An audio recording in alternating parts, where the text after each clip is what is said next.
Good afternoon. Happy Terror Tuesday, everyone. It's Christopher Gomez here with another video unboxing of some horror items, this time for the special series in the month of October as we ramp up to Halloween. What do we have here today? So I got this package right here. It comes from, I believe I got this on Amazon. And yeah, let's check it out to see what it is. I believe it's a DVD of some sort.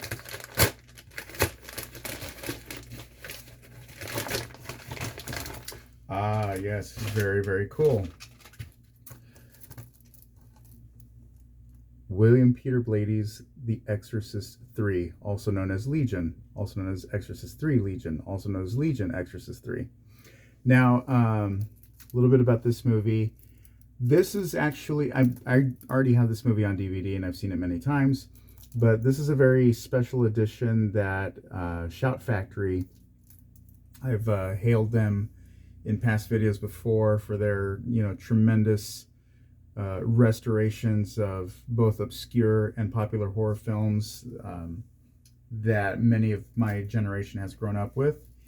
And yeah, this is cool. There's a lot of production history regarding Exorcist 3.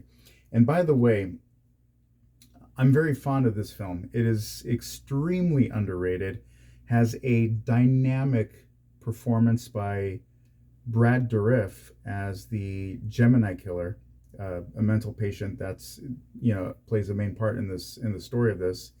And man, does he put on is he acting the crap out of this movie. He's such an underrated actor. His performance in this movie was well deserved of at least some sort of nomination of something, because he is phenomenal. He is terrifying. I mean, like, Chucky is one thing, but his performance in this film, phenomenal. And also, the same should be said for George C. Scott. Now, George C. Scott is playing a character by the name of Lieutenant Kinderman, who was a character in the original Exorcist, played by actor Lee J. Cobb. And, unfortunately, because that actor had passed on, I think George C. Scott is a perfect replacement for that actor and for that character. They both have similar features and a similar demeanor. And yeah, a little bit about the production. So this was originally this was based on William Peter Blady's novel Legion, which, it takes place in Georgetown. It has some of the same characters from The Exorcist, but it's not really an Exorcist sequel. So when he got the chance to write and direct his, adaptation of his novel, which he did direct, he, the studio heads, they told him that, look, we want to call this as Exorcist 3. So they made him reshoot additional scenes featuring a throwaway character of another priest performing an exorcism on Brad Dourif's character, and they brought back Jason Miller, to do a cameo as Father Damien Karras. Actually, it's a little bit more of a cameo, more than a cameo. But yeah, and unfortunately, because it's Exorcist 3, it kind of had that stigma, that bad taste that Exorcist 2 had left. Exorcist 2 was a complete disaster of a movie. And for anyone that's like getting into like the Exorcist series, I would say just, watch part 1 and then just skip to number 3.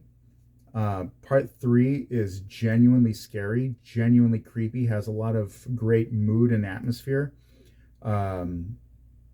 And for my money, it has one of the best jump scares in horror movie history, alongside Jaws. I think Jaws and Exorcist 3 have the best jump scares. And there's also moments of humor too that I really enjoy. There's a monologue that George C. Scott gives to one of his friends about his mother-in-law staying in town, and he goes into this tangent about how she keeps a live carp in their bathtub, and it's the way how it's delivered is just very deadpan, and it's all the more hilarious for it.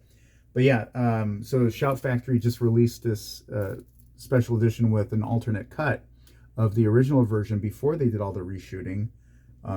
Lots of special features, and once again, Shout Factory spares no expense in their presentation. Has some really cool artwork. Check that out.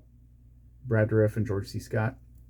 And yeah, looking forward to popping this in. And also, I want to give a shout out. I got this gift from a friend of mine, Blu-ray of Freddy's Nightmares on Blu-ray from my friend Pat Kuznati. And I got this at the screening of a film that he directed that was playing at the Silicon Beach Film Festival. Sorry. And I had a small part in this film. And yeah, Pat, thank you for having me be in your movie. Thank you so much for this gift. It's awesome. Brings back so many memories to the uninitiated.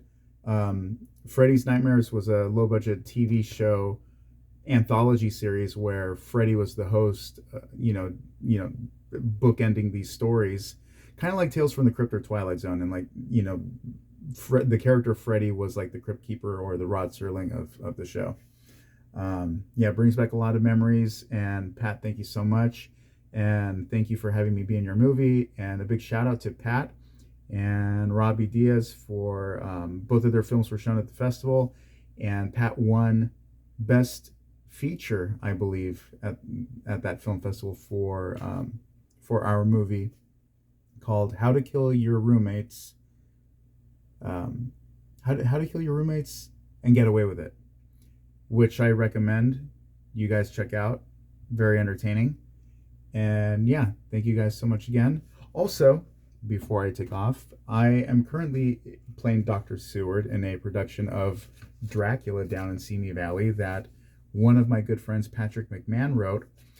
Patrick McMahon is a walking encyclopedia of all things Dracula and vampires, and he wrote a terrific adaptation that stays really close to Bram Stoker's novel. So I'm going to put up the info there in case anybody wants to pause the video. But yeah, just a little shameless plug.